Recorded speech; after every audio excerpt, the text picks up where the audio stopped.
Olá! Primeiramente seja bem-vindo ao canal, lembre-se de deixar seu like e se inscrever clicando no botão inscrever-se e depois no sininho. Obrigada!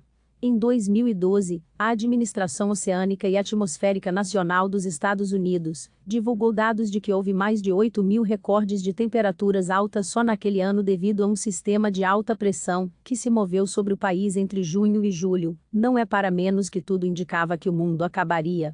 Mas não parou por aí. Em julho de 2018, a NASA anunciou que foi o terceiro mês mais quente desde 1880. Além disso, conforme ressaltou o cientista climático Stefan Rahmstorf, chefe da análise de sistema terrestre do Instituto Potsdam para pesquisa sobre impacto climático, aquele mês provavelmente foi um dos mais quentes desde o período geológico chamado Emiano, há cerca de 115.000 anos. Ou seja, a Terra está cada vez mais quente, e desde o século XX, que as pessoas sentem as consequências disso de maneira mais abrangente, para não falar insana. O vapor mortal, fonte. New England Historic Society Reprodução, o calor anormal sempre foi normalizado pela sociedade, apesar de a quantidade de avisos de como pode afetar a saúde. Ninguém leva em consideração que há algo de muito estranho em pessoas morrendo por simplesmente não aguentarem as altas temperaturas.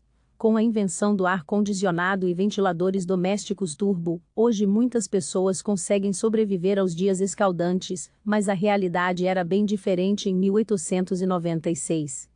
No começo de agosto desse ano, no nordeste dos Estados Unidos da América, Austrália e Reino Unido, a temperatura subiu, os ventos sumiram, a umidade se manteve em 90% e os termômetros de Nova York marcaram 32,2 graus Celsius.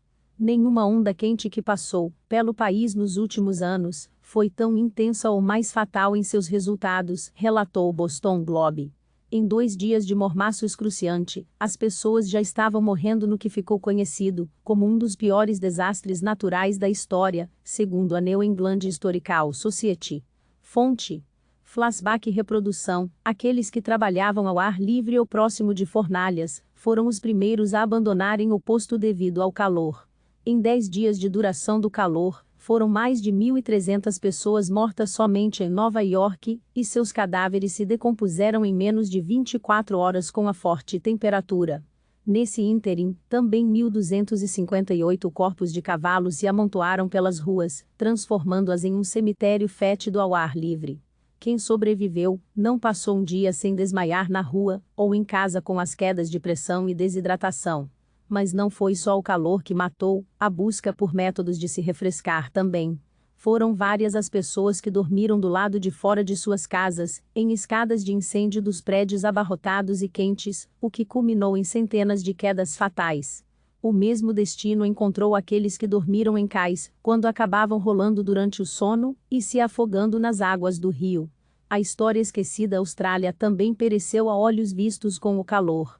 Após o Bureau de Meteorologia reunir uma série de registros da época, eles se deparam com histórias de pessoas que morreram de calor, hospitais que lotaram de pacientes, plantações inteiras que murcharam, incêndios florestais fora de controle e incêndios residenciais por feno em chamas. Segundo o ABC, o número oficial de mortos no país foi de 435 pessoas ao longo de 3 semanas, vítimas de uma temperatura que atingiu 38 ordinal masculino. Seu desequilíbrio natural já estava tão grande que, em 4 de julho de 1911, as temperaturas na mesma área que atingiram esses países subiram de modo assassino por mais 10 dias. Quando a avalanche de calor passou, ela havia tirado mais vidas do que notórios desastres, como o grande incêndio de Chicago de 1871, além do rastro de destruição que deixou através de tempestades que queimaram casas até os alicerces. Mas a história dos Estados Unidos da América, aparentemente, esqueceu esses verões mortais, que poderiam ter servido de alerta para o futuro. Em entrevista ao US News, o historiador e autor Edward Cohn disse que isso aconteceu porque a maioria daqueles que morreram de calor eram pobres da classe trabalhadora. Ou seja, no final do dia, eles não eram tão memoráveis assim, sobretudo em uma época em que o sofrimento e morte deles era cotidiano. Além disso, Kon também acrescentou que não houve um momento grande o suficiente no evento para marcar a história, então tudo o que aconteceu de horrível, quase que instantaneamente, perdeu sua relevância. Você gostou deste vídeo? Então comente na seção de comentários abaixo. Lembre-se de se inscrever no canal, compartilhar e deixar seu like. Muito obrigada. Até logo!